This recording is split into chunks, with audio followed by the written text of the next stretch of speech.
Hi everyone, today we will talk about how to fix that problem you have on your YouTube app.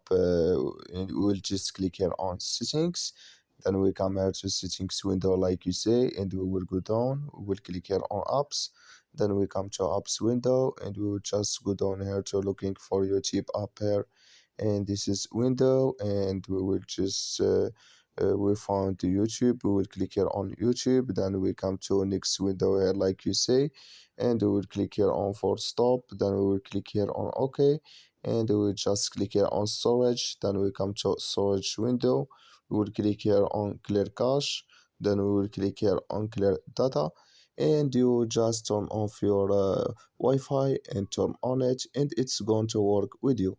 So that's all now. I wish now you are get it. Thank you for your watching. Don't forget to support us by liking, subscribe, and see you in next video about all YouTube settings.